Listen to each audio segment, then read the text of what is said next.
Hello friends, my name is Aubrey. Welcome back to my channel. I'm so happy to have you all here with me today. Please excuse the different setup. I'm still trying to get the library back to normal after Christmas. But my back is kind of hurting today, and so the chair is a bit more comfortable than sitting on the stool. So anyway, it is time to do my December book haul. Yes, I know it is late. At least it's not as late as the November one. And yes, I know we're doing 2 book hauls in the same week.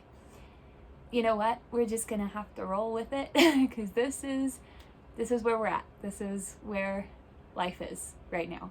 And I do really want to get back into filming and posting videos just because I really miss talking about books and just having that outlet, I guess. So I'm definitely going to try to do it more again, but also be understanding for myself if I don't always do everything that I plan or want to do.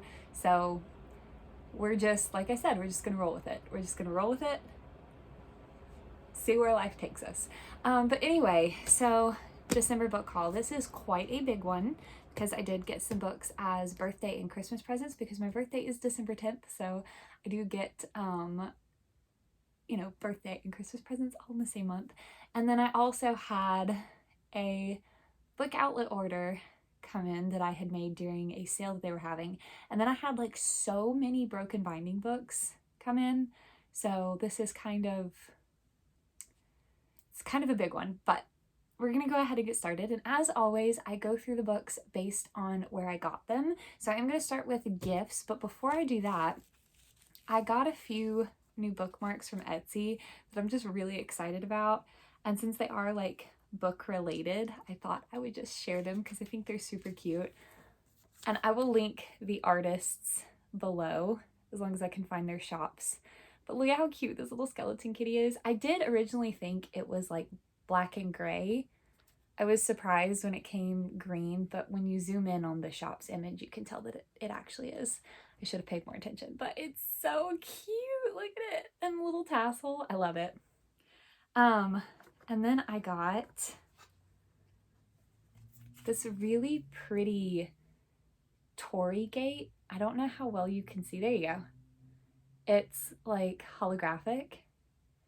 It's so pretty. The back is also holographic with like an ombre from the pink to the purple. It's so cute. I just love like visually pleasing things. And so I decided to treat myself to a couple of bookmarks. I was ordering someone's Christmas present from Etsy and I had these in my cart for like weeks and weeks. So I decided to treat myself a little bit. And then I got the little Sakura dragons. Look at how cute this is. I'm waiting till spring to use this. I'm just so excited. And it has little Sakura cherry blossoms on the back. Oh, it actually has the artist's name down there, so you can see that.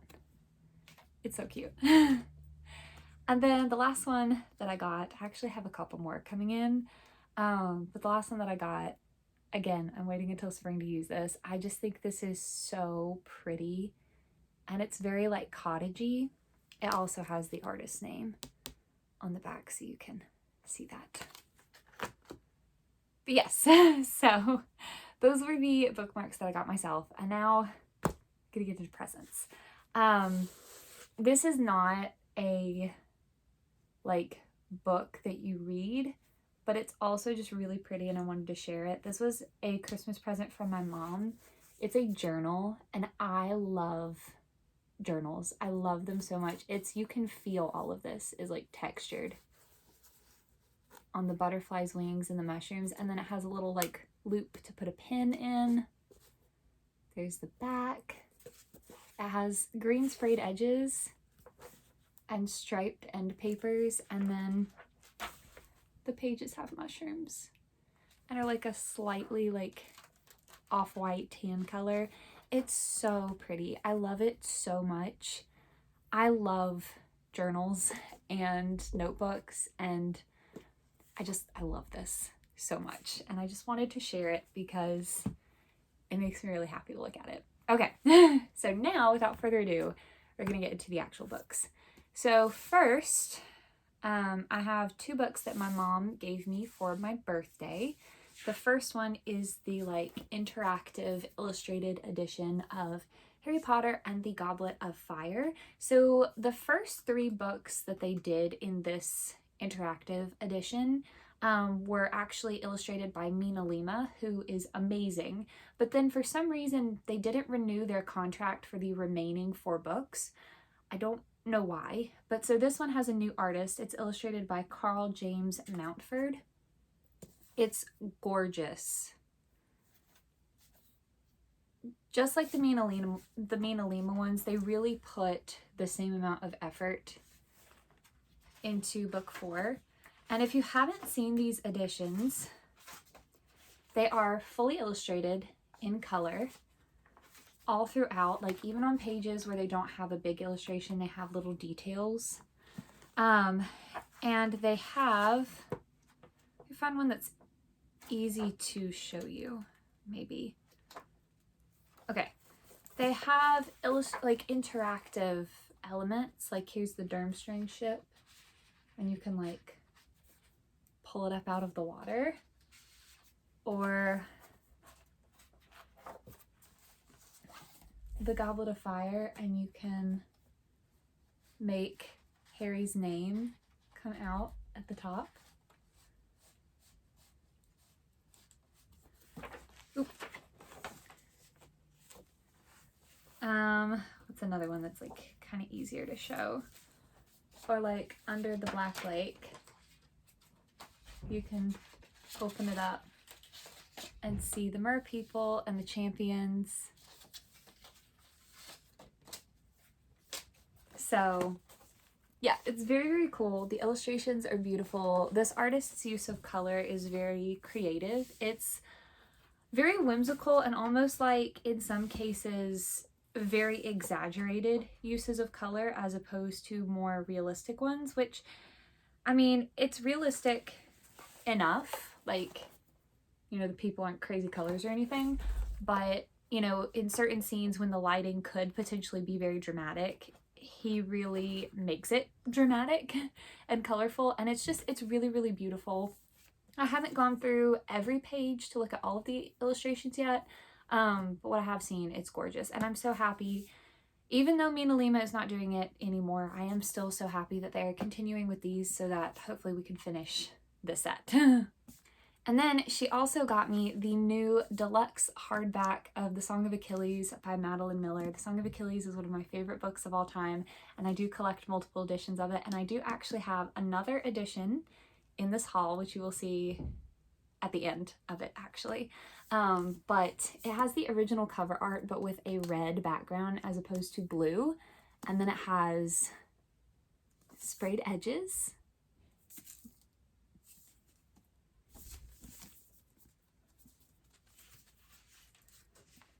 And a map for the end papers. So if you don't know, The Song of Achilles is actually a retelling of the story of Achilles and Patroclus, all the way through the Trojan War. If you know, you know. Except following like their relationship with each other, and it's told from Patroclus's point of view, and it's beautiful. It also has a quote on the back. So yes, I'm so happy. It's beautiful. I'm always excited to get a new edition of one of my favorite books or series, because I am a magpie at heart. A magpie, a raven, a crow. I'm some sort of corvid, and I like to collect things. So I'm so excited. It's so pretty. And then my brother also got me 2 books for my birthday. So he got me a book in this series that is about the Lord of the Rings, and now he's gotten me a Harry Potter one. So the series is Popular Culture and Philosophy, which my brother is actually, he has a degree in philosophy, so that's something that he is very interested in and passionate about. And again, he got me the Lord of the Rings one, and this time he got me Harry Potter and Philosophy If Aristotle Ran Hogwarts. This is edited by David Baggett and Sean E. Klein, and it's essentially just a series of essays. I can show you like a couple of examples of essays would be like Dursley Duplicity, the Morality and Psychology of Self-Deception. Magic, Science, and the Ethics of Technology. The Mirror of Erised, Why We Should Heed Dumbledore's Warning. Heaven, Hell, and Harry Potter. Is Ambition a Virtue? Why Slytherin Belongs at Hogwarts. That one sounds really interesting. And so it's just a series of essays that connect Harry Potter to some topic in philosophy, some philosophical subject. And it sounds real. Some of these sound very, very interesting. And it's really cool that he got me something that is a like combination of one of his passions and one of mine. So yes, it's very cool and I'm very excited about it. And then he also got me, he gave me this bookmark with it that he got at a bookstore, which is really cool. I really like the design on it. It's very pretty. But he got me, this is so cool, an edition. I collect as many editions of Tolkien's work, specifically those related to Middle-earth, as I possibly can. My very lofty future goal is to get all of the editions that are, you know, available to get. Very, very far off from that goal. But my brother has gotten me one step closer because he got me The Book of Lost Tales Part 1. This is part of the History of Middle-earth by J.R.R. Tolkien. And this is actually a first American edition from 1984, which is just so cool. It has on the end paper, that is Valinor? Yeah, Valinor's over here. A map that Tolkien drew. And so the Book of Lost Tales is actually essentially like a first sort of major draft of what would become The Lord of the Rings. I have started reading the Book of Lost Tales. It is split into 2 books. I have started reading part 1 and then I kind of put it away for a while because I had a bunch of other things that I needed to focus on at the time. But I would like to get back to it. It also had this old order form for a knife with Gandalf on it, which like is really cool. I don't know if this, I doubt it could still be ordered, but how cool would that be? I don't know. I also think it's just cool to have the little ad in there. And then my brother's girlfriend for my birthday got me this incredible edition of Alice's Adventures in Wonderland by Lewis Carroll. This is, I don't know what the series is called because I know there is a sequel, right? Through the Looking Glass, I think. I'm just calling the series Alice because that's what it says here. But this is the Penny Royal edition, which is illustrated by Barry Moser. It's huge, like height-wise. But it has these really cool purple end papers. I don't think it has anything on the naked hardcover, no. It has all of these little prefaces that were included in different editions of Alice in Wonderland. Like here's one from Christmas. Here's one to all child readers of Alice in Wonderland. It's just really cool that all these little prefaces that were written by Lewis Carroll, and then it is illustrated. And it has some really beautiful, well, I'll show you that in a minute, but it has like footnotes that comment on different parts of the story. And it has, let me find one of them. But it has these really beautiful, like, effects with the text. For example, when Alice is listening to the mouse talk and she stops paying attention and it just trails off with the text. It's so cool. The illustrations are so interesting and pretty. The style, I just love it. It's so cool. I'm trying to find Cheshire. Oh, look, they have like a scale for the size of Absalom. That's so interesting. I love the story of Alice in Wonderland, but I've never actually read the book. I've never read the original source material. It's one of those stories that you grow up with, that I've seen so many of the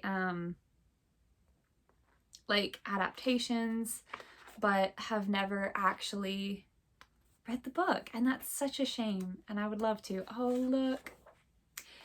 It's the Mad Hatter and the March Hare. This is so cool. This is such a cool edition. I wonder if they made a matching edition for Through the Looking Glass, because if they did, I would love to get it. Then I also got a few books for Christmas. So first I got 3 books from my mom. And the first one is a picture book that I have been wanting ever since it came out. So this book was created based on a drawing that I actually saw the drawing posted on Instagram years ago by the artist. And it was of a little dragon sitting outside of a bakery in the rain and looking inside at the light and the bread and the warmth.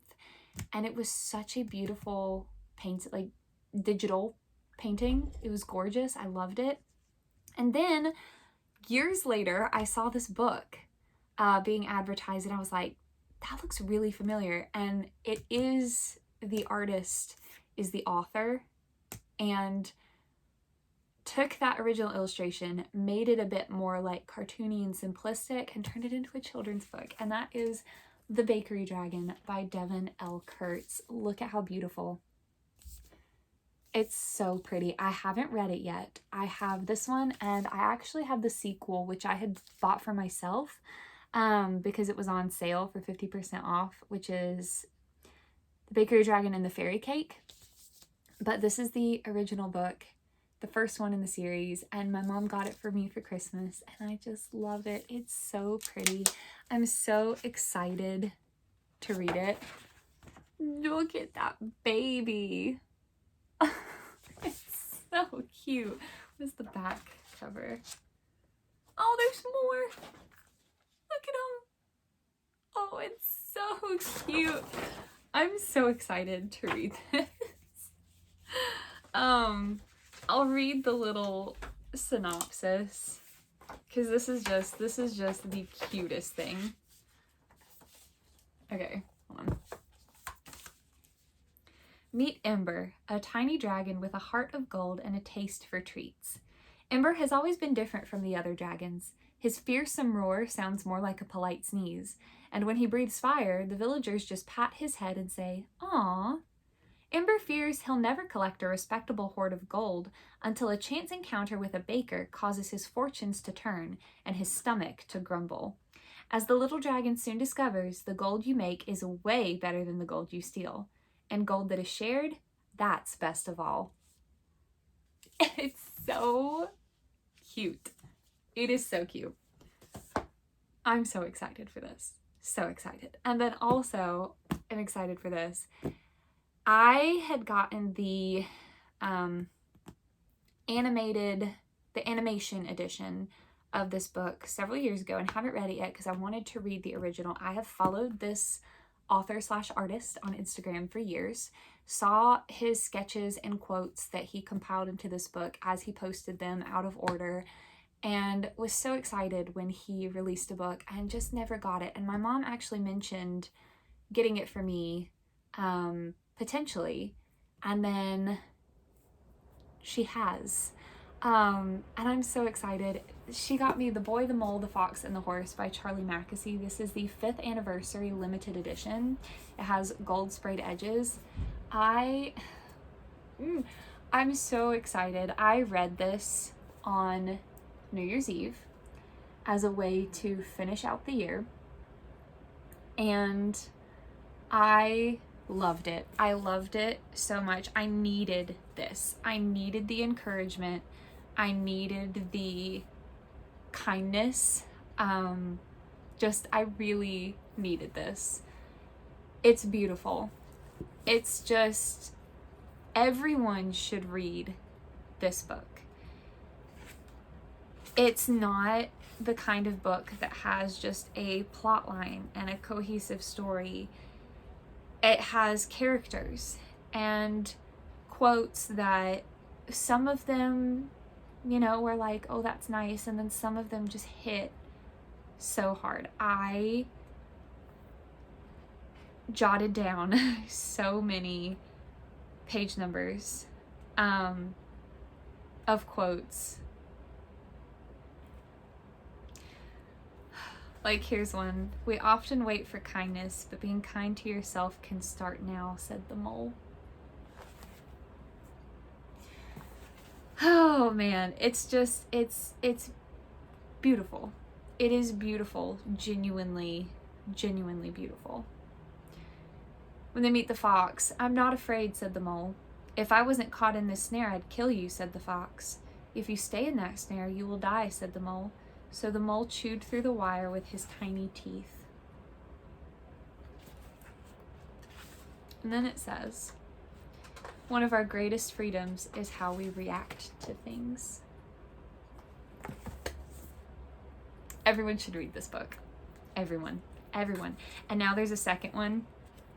And I'm gonna need it. I think it's gonna be a tradition now for me to read a book, either in this series or a book like this, because I know there are several others that have come out from other authors in the same vein just on New Year's Eve. I think that's going to become a new tradition for me. So yes. And then this next one, oh my gosh, y'all, I genuinely never thought that I would own this book ever, because it was released just in a limited run. They only did first editions. It was never reprinted, never re-released. And people have been selling them online for ridiculous amounts of money. And my brother has one because he bought it when it was first released. He did not know it was going to be a limited release. And then I read his, and because I also, it's an art book for a TV show, one of my favorite TV shows. I read it. I loved it. I wanted a copy for myself. And by that point, it was out of print and was just already very unaffordable. And my mom surprised me because she found one that was of a more reasonable price and ordered it. And I genuinely thought I was gonna cry when I opened this. Let me just... It is Art of Over the Garden Wall.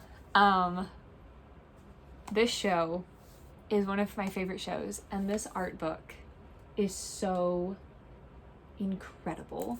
It talks about the production, as most art books for shows do. It has, like character information, concept art, but it also talks about different little secrets that are hinted at in the show but never fully explained.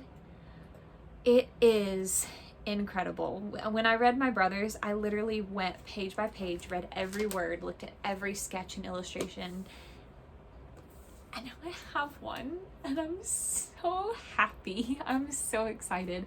Over the Garden Wall is an incredible show. If you have never watched it, it is 12 episodes.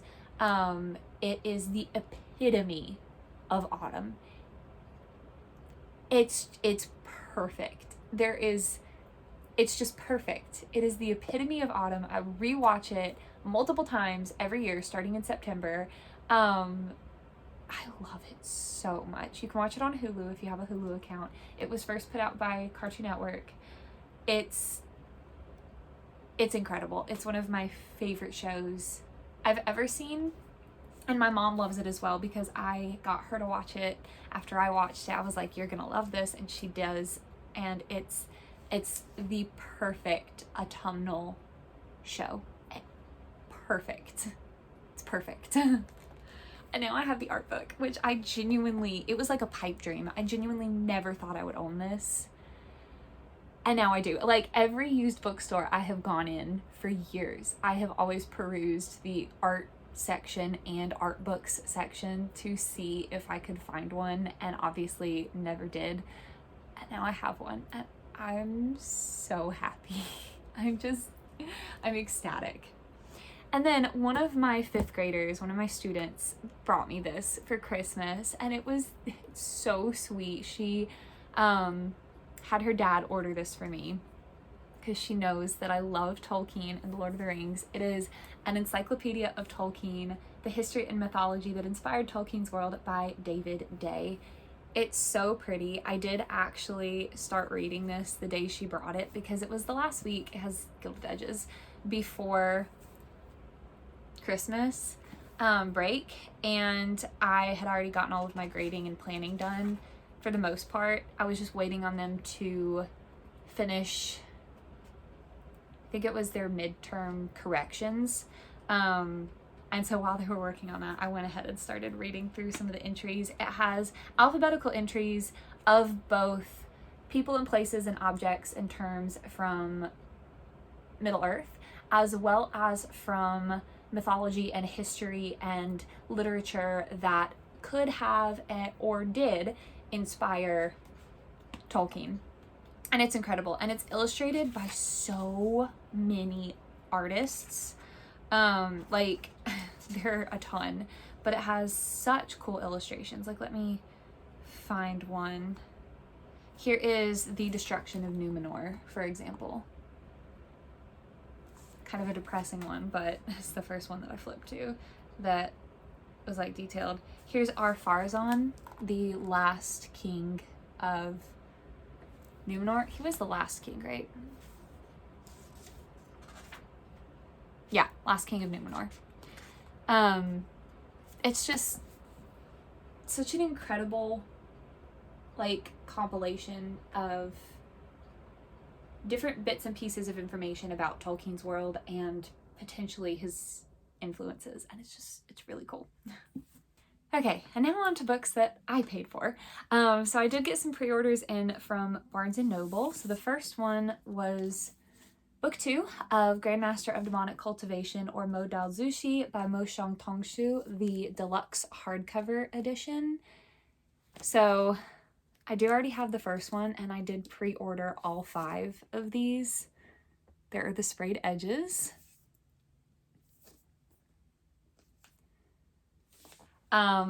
With, I'm assuming that's Ni Hui Song with his fan. I love this series so much. Also, so far, my hopes of having a different clan represented on the naked hardcover is coming true, because on the first one, we had light blue and we had the Lan clan. Now we have green with the Ni clan. I'm so happy they're doing that. And then Ni Hui Song, and I'm assuming that's Ni Mingju at the top there. But then we have the end papers with the 4 juniors. Look at them. I love them. Little babies. And then you can see the full cover art without the text. Yes, every other aspect of this inside of these deluxe hardcovers is the exact same as the original paperback releases. The only differences are the sprayed edges, end papers, naked hardcover, and dust jacket artwork.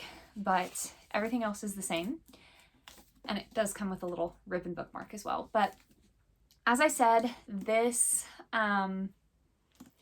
is book 2, and in this series we follow Wei Wuxian, who lives in a world of cultivation in ancient China. He's a member of a very prominent cultivation clan that he was adopted into. But when he's a teenager, another clan starts to try to kind of take over and starts a war that he and his peers are very quickly embroiled in. And a lot of really, really terrible, tragic things happen to everyone, but especially to Wei Wuxian. And he ends up creating this very controversial cultivation path, which during the war causes him to be seen as a war hero. But after the war, when other people are kind of vying for positions of power, it causes him to be seen as a threat. And there is a lot in here about turning someone into a scapegoat and mob mentality. But then we also follow Lan Wangji, who is a very, very respected young cultivator, the same age as Wei Wuxian, but a member of the Lan clan who are very righteous and upright. But we see his and Wei Wuxian's relationship develop and change from the time that they meet as teenagers through the war and after. And it is a dual timeline. We do kind of go back and forth. So from the present timeline back to see how we got there. So it does shift. But I love it so much. I love the characters. And The Untamed, which is the live action TV show that was based off of this novel series, is one of my favorite shows ever. The special effects are ridiculous and cheesy, but it's just perfect. I love it. And so even though I have all the paperbacks and have read them, I am getting these deluxe hardcover editions. And then speaking of Mo Shang Tong Shu, I'm very excited about this. I was hoping that this would get an English release for years, and it finally did. The manhua adaptation of Heaven Official's Blessing, or Tianguan Sifu by Mo Shang Tong Shu. This is being adapted by Star Ember, and they have released the first volume in English, and I'm so happy. I have been collecting these in Chinese, but it's so expensive to get them shipped over, and it's difficult to read things with a translator app, if we're just being honest, because I'm nowhere fluent in Mandarin. Definitely not, especially not with reading the characters. But look at how beautiful this is. It's so pretty. It has the same cover art as the Chinese edition, but it is in hardback. It does have very beautiful sprayed edges. Under the dust jacket, you can see the flowers and the gold foiling and the butterfly, and then the end papers. And it is a full color manhua adaptation of Heaven Official's Blessing, which is one of my favorite series ever. In this series, we follow Crown Prince Xilian, who has ascended to the heavenly realm as a heavenly official for the third time. In the past, he was actually kicked out of the heavenly realm and has been living on Earth as an immortal 16-year-old, but like living the life of a mortal, but unable to die. And has had just a very, very, very hard, difficult life for hundreds of years because of things that happened in the past that I'm not going to tell you because of spoilers. But now he is ascended for the third time and has decided that he's going to go back down to the mortal realm and basically like try to build up a following, since it has been hundreds of years since the last time he ascended. And when he does so, he meets a young man named San Long, who may or may not be connected to one of the great calamities, one of the great ghost kings, Crimson Rain's Flower, or Hua Chong, who is like the scourge of the heavens. All the heavenly officials are terrified of him, and who may or may not have a connection to Xilian's past, which may or may not be entirely as it seems. It's so good. I love these characters. Xilian is one of my favorite characters ever. I'm so excited to have this format to read the story again and just experience it again with these beautiful illustrations. I'm so excited. I'm so excited. And this is only the first volume. I have pre-ordered the second one because it's, I think, the only other one up for pre-order at this point in time. But I'm so excited. And then, as if we couldn't get any better, volume 21 of The Heroic Legend of Arslan by, this is based off of a novel series by Yoshiki Tanaka, which has not been published in English, unfortunately. I am desperate for an English publication of the actual novels, but I don't know if it's ever going to happen. But it's being adapted into a manga by Hiromu Arakawa, who's the same creator who did Full Metal Alchemist and Silver Spoon, and What is that series called?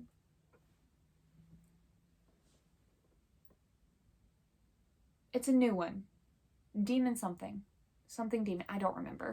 But this is one of my favorite series ever. I am behind. I haven't read volumes 19 and 20 and now volume 21 because of, I mentioned it in previous videos, my migraines have made it very difficult to read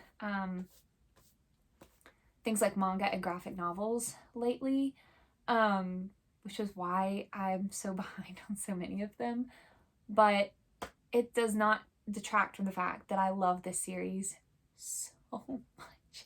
We followed Prince Arslan of Pars, who, Pars is based on ancient Persia in a number of ways, and at the beginning of the series, his kingdom is invaded by a neighboring kingdom, Lusitania, and he is forced to flee, protected by and accompanied by no one except Darian, who is one of the best knights, most skilled knights ever, and is devoted to Prince Arslan. And they end up forming this like ragtag team and trying to retake Pars, and there is so much like political maneuvering in here, but there's also so much about what it means to be a good leader, like a good person and a leader all at the same time, because Prince Arslan is just incredible, and the found family in here is just perfection. It's so good. I love it so much, and I'm so sad that I'm behind, but I'm probably gonna wait because 22 I've also pre-ordered. I'm probably gonna wait for 22 to come out so I can just read all 4 together. I think we're getting close to the end, and that's heartbreaking. I just want this to go on forever. I don't want it to end. I don't know for sure that we are, but I kind of feel like we are. Anyway, I could rant about that series forever, and we don't have time for that. But it's just so good. Okay, and then my last pre-order that came in from Barnes & Noble is an art book for a series that I actually haven't started yet, but I'm pretty confident I'm going to love it, and this art book is beautiful, and it was on sale for the pre-order sale, so what can I say? But that is the art of Witch Hat Atelier by Kamome Shirahama.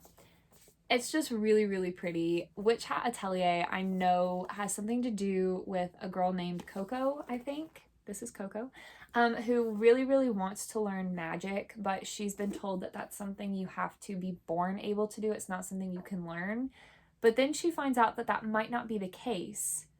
But then this leads to some sort of tragic event that happens, and then she goes off to try to learn magic. I don't have a lot of the details because I have not read the series, but the art book is gorgeous. And I know it starts out with like the front covers of the volumes that are out so far, but then we have a lot more art of characters and whatnot, and it's just beautiful. Like, this series has some of the prettiest art I've seen in a manga, and so I really just wanted the art book because it's gorgeous, and I'm a sucker for beautiful art. Okay, and then my book outlet order. I got 6 books from Book Outlet because they were on sale for, it was like $5.99 or less, I think, for all fiction. So I did order a few things, and I was strategic about all but one of them. So the first one that I have, this is just the month of favorites. What can I say? December was great as far as the books. But the first one that I have is actually goes along with one of my favorite video game franchises ever, which is Dragon Age. So I got Dragon Age to Winter Nights, edited by Chris Bain, Patrick Weeks, Matthew Goldman, and Christopher Morgan. So a goal that I have, and I really wanted to start it last year and I did not, is to go through all of the Dragon Age media in order of release. So no, it's got a fold out map. Oh, look, it's got a fold out map of Thetis. Oh my gosh, that's so pretty. I did not realize that was in there. I'm sorry, I'm just that was exciting. But anyway, is to go through all of the Dragon Age media in order of release and get the full picture, because one of my favorite things about Dragon Age is that there is so much lore and so much that's even beyond the plot lines of the games. And I have 4 of the novels and then the little like Hard in Hightown book by Varric. And now I have this one. I also have the Blue Wraith comics that follow Fenris's journey after Inquisition. So I now have this. So I am much closer to owning all of the Dragon Age things that I can. And I really do want this year to start on this journey. I have played all 4 games all the way through. I am a completionist, but I really want to go back through, like I said, and read all of the books and comics and watch all of the like little mini series and movies that go with it and play the games and just do it in release order. And Dragon Age to Winter Nights just contains a bunch of short stories. Oh, it's got something on it. I'm gonna have to get that off. But it contains a bunch of short stories within the Dragon Age world, so you can see the story titles there. Yeah, I'm just excited. I'm so excited. Okay, and then the next one that I got, this is the one that was kind of an impulse buy. It's called The Silver Bone. It's the first book in the Kiev, I'm not sure if I'm pronouncing that correctly, Mysteries by Andrei Kurkov. It's translated by Boris Dralyuk. And it's set in Ukraine. I really hope that I like this. I read the first page and a half, and it was not what I was thinking it was going to be, but I'm still hopeful. Also, it tickles me. I haven't seen a cover that has like the author's full image on the back in like a hot minute. Anyway, Kiev, 1919. World War I has ended in Western Europe, but to the east, 6 factions continue to vie for control of Ukraine. Amid the political turmoil, young Samson Kolechko is forced to place his engineering career on hold. But in the city of Kiev, everything remains up for grabs and new opportunities lurk just around the corner. When 2 Red Army soldiers commandeer Samson's home, his life is completely upended. But as Samson juggles his personal life, including a buddy romance with the ingenious Nadezhda, a statistician helping run the city's census, with the soldiers' intrusion, he winds up overhearing their secret plans. Deciding to report them, Samson instead finds himself unwittingly recruited as an investigator for the city's new police force. His first case involves 2 murders, a long bone made of pure silver, and a suit of decidedly unusual proportions tailored from fine English cloth. The odds stacked against him, Samson turns to Nadezhda, who proves to be more than his match. So yes, and this says it takes inspiration from the archives of Kiev's secret police. So it is a murder mystery, and I am just been super in the mood for murder mysteries lately. I love them.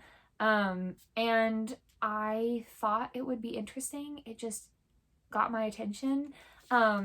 The first like page and a half, like I said, were a bit more like dark than I anticipated. I will have to give it more of a chance and see when I'm in more of the mood for that. But I hope I like it. I'm still hopeful. Then the other 4 that I got from the book outlet sale are all continuations of series that I already own books in, but also continuations of series I haven't started yet. And literally the only reason I bought them is because they were so cheap. And I felt like that, like getting books for series that I have already started collecting was worth it to go ahead and get a book for a series I haven't started yet at that price. Because once I start it, unless it's something that I just hate and want to give away, I am going to eventually want to continue. So here we go. So the first one that falls under that category is A Dragon of Black Glass. This is the 3rd book in Moonfall by James Rollins. I do have the first 2 books, The Starless Crown and The Cradle of Ice. And since, again, the third book was part of that sale, I went ahead and picked it up. It does irritate me that there's like pink on the pages on the bottom. I don't know what that is. But I don't really remember what this is about, and I don't want to read the synopsis on the back. I do know it's fantasy. It was interesting enough that I was really wanted to read the first book, and I think maybe it has dragons. I don't remember. Based on the title, possibly, or I guess that could be like a person's moniker. I don't know. But anyway, I am glad that I was able to get the third book in this series for such an affordable price. Is this... Okay, no, it says that book 4, the series finale, is coming out this year, actually, in 2026. So, yeah, interesting. I do want to try this, and I really hope I like it. And the third book is a lot bigger than the second one. I can't remember how big the first one is, but the second one is not nearly this big. So, that's fun. Then the next one that I got is Ocean's Echo. This is the second book in the Resolution universe by Everina Maxwell. The first one being Winter's Orbit, right? Yeah, Winter's Orbit. And these are, I think, interconnected standalones within the same universe, so I think I can read the synopsis and not spoil anything for the first book. The past echoes against the unimaginable scale of the universe.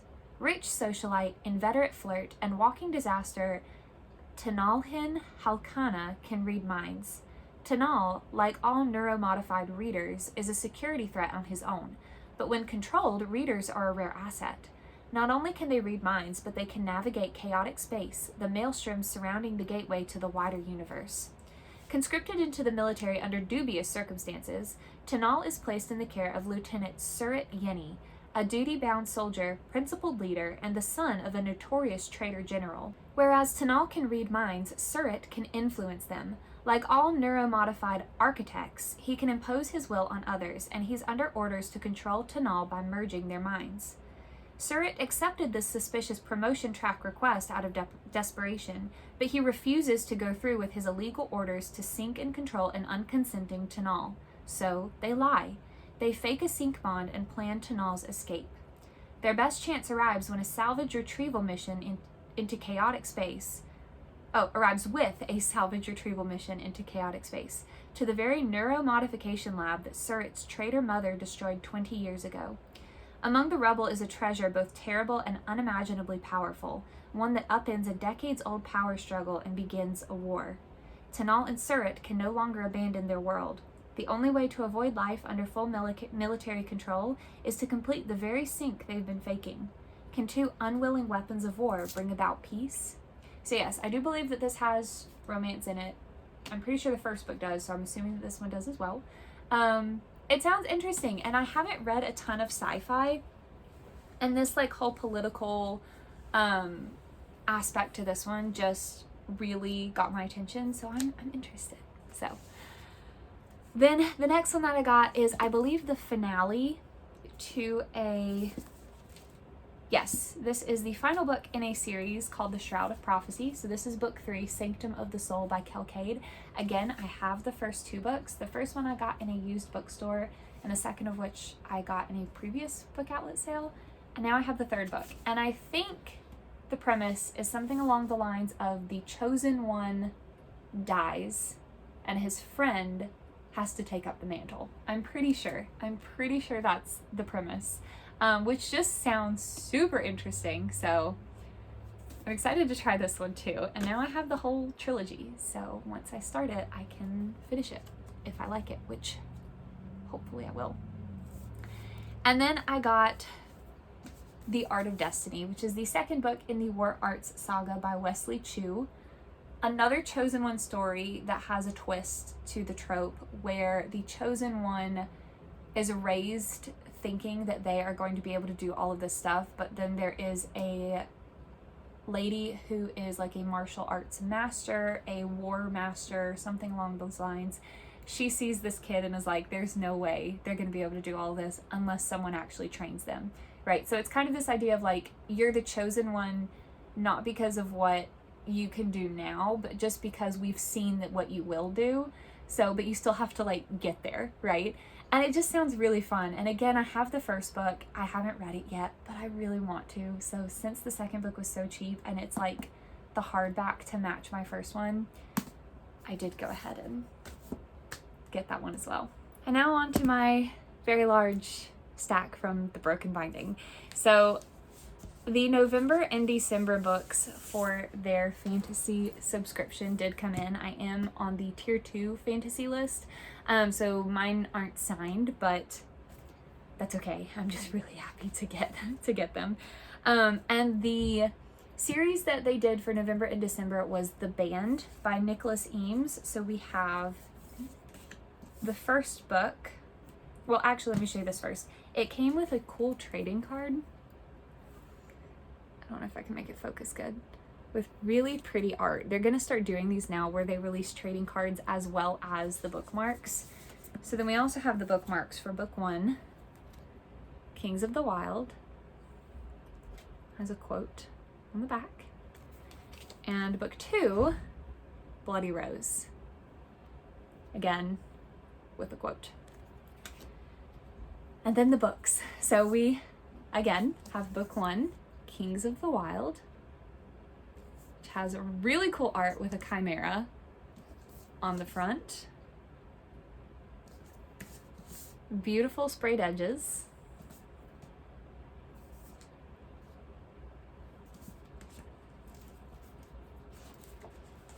We have the naked hardcover. I don't know who this person is, but they look awesome. The front end papers and the back end papers. And then I'll show you Bloody Rose and then I'll read the synopsis for book 1. So this is book 2, Bloody Rose.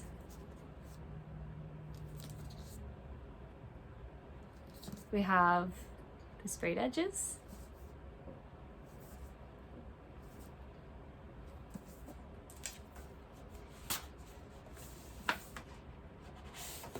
The naked hardcover.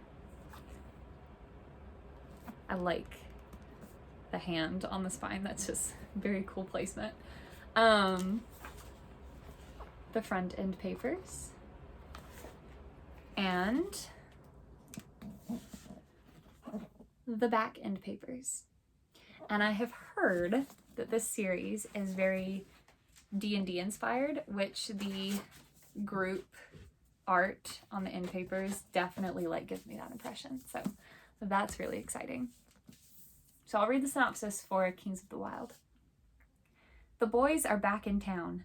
Clay Cooper and his band were once the best of the best. The meanest, dirtiest, most feared and admired crew of mercenaries this side of the Heart Wild. But their glory days are long past. The mercs have grown apart and grown old, fat, drunk, or a combination of the three. Then a former bandmate turns up at Clay's door with a plea for help. His daughter Rose is trapped in a city besieged by an enemy horde 100,000 strong and hungry for blood. Rescuing Rose is the kind of impossible mission that only the very brave or the very stupid would sign up for. It's time to get the band back together for one last tour across the wild. And what I've heard also, in addition to the D&D references, is that it has a lot of classic rock references as well, which I also love. I'm a big music person and I love rock music, as well as a bunch of other types of music. But I will get these references. I am getting the references in the synopsis and I'm excited. And then I had the next 3 books from Malazan Book of the Fallen. This is the first series in Malazan, and books 4, 5, and 6 came in by Steven Erikson. These are also very exciting because I already have the first 3 books, and Malazan is a series that I am very excited to start. I've heard it's like just so complex and just has such wonderful world building, which are things that I adore. So we have book 4, House of Chains. I'm going to tell you now, I cannot give you a synopsis for the series because I don't have one. There's the sprayed edges. The naked hardback for this one might be kind of difficult to see because it's very dark. I don't know how great it's showing up on camera. It's actually showing up pretty well.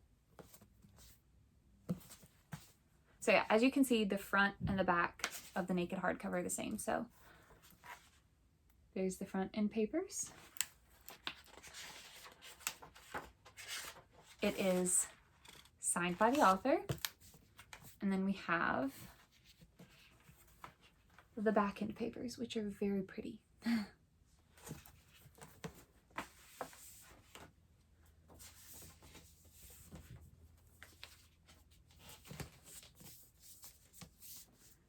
running out of room to set things. The stack is getting a little scarily tall. Then we have book 5, Midnight Tides.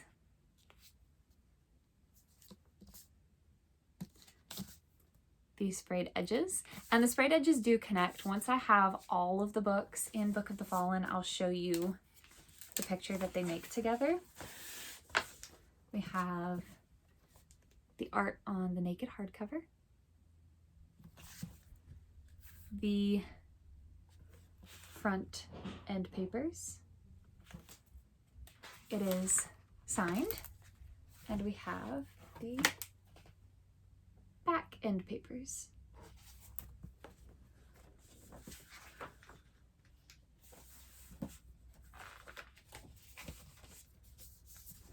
And then we have book 6, The Bone Hunters, which is huge.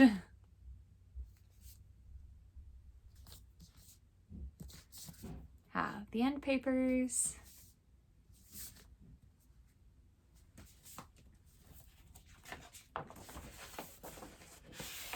The naked hardcover.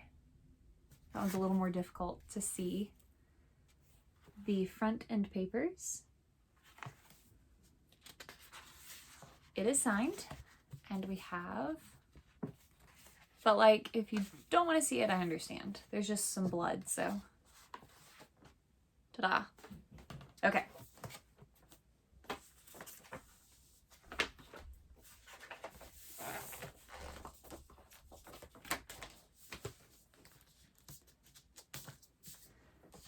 And then the final book that came in from the broken binding, and then we have 3 more books after that, is a pre-order, and that is The Tower of the Tyrant by J.T. Greathouse. It did come with a bookmark. And then we have the book. Again, really, really, really pretty art on the cover. Really cool art on the sprayed edges. I have no idea what is happening, but it's really cool to look at. We have the naked hardcover with really pretty foiling. The front end pages, the colors here are beautiful. I love the yellow. It is signed by the author. Then we have the back end papers. And I will read the synopsis for this one. A land divided, a history inked in blood, one sorceress's quest for answers. The world beyond the City of the Wise is fraught with danger, but Fola, a talented sorceress who has left the safety of its walls, is unconcerned. She's on the hunt for magical remnants left behind by the First Folk, ancient beings who were but the whisper of a memory. Only by finding them might she uncover the secret to their power and a way to pull the Rivenlands out of the darkness. Danger lies ahead for Fola, however she feels about it, and when events conspire to drag her into a cursed kingdom to investigate the death of its king, she's soon faced by threats from both the living and the dead. Fola will need to rely on her wits, her magic, and her unlikely friends if she's going to survive. But there is always hope, no matter how dark things get. And 3 things remain true above all else. Fellowship is stronger than isolation. The past will come back to haunt you. Nothing stays secret forever. This sounds really cool, and I'm really hoping for some amazing found family in this. So that was the last one from the Broken Binding. As I said, 3 books left. All right, so I said there would be another edition of the Song of Achilles, and here it is. This is the Eternal Embers Bookshop edition that I pre-ordered ages ago, and it finally came in, and look how beautiful it is. It is a naked hardcover. There is no dust jacket. It's got foiling and a quote on the back. The sprayed edges.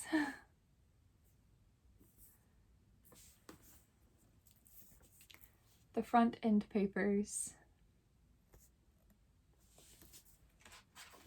And the back end papers are the same. It's so beautiful, and again, I just, sorry, my light, it keeps doing that just randomly, and always when I'm filming something. I'm just so happy with this. The art on the cover is beautiful, and again, I am a magpie, and I'm so happy to get new editions of my favorite things. And then the last 2 books are both from Owl Crate. They are, I think, the November and December boxes. I think they're both the adult box, I'm pretty sure. But the first one that I have is The Everlasting by Alex E. Harrow. It's so pretty. We have the sprayed edges.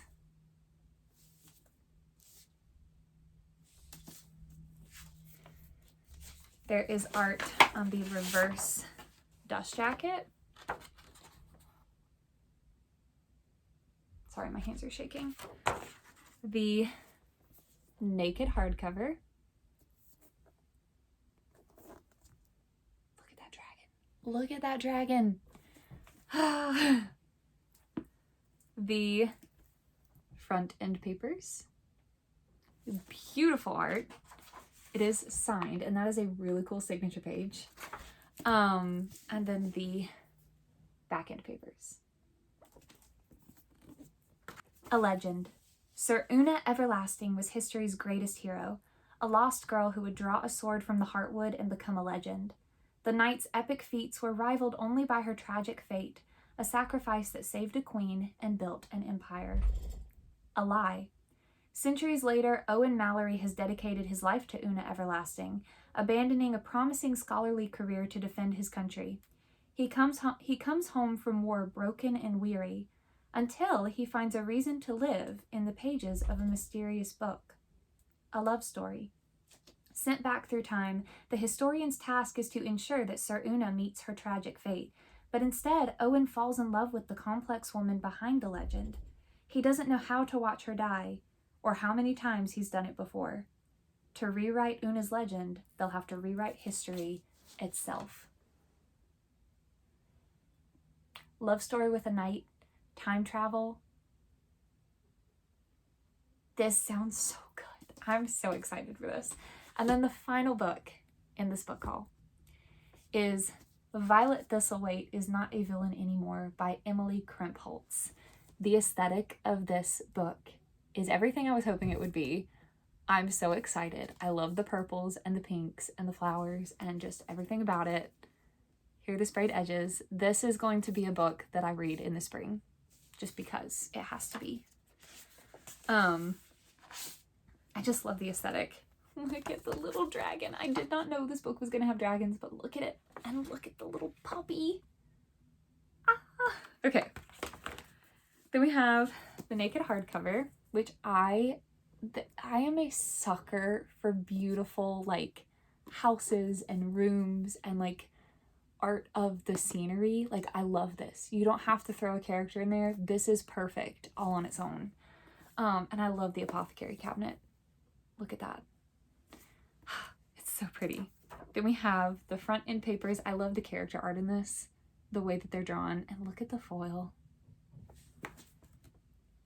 It is signed by the author, and then we have the back end papers. It's so pretty. Okay.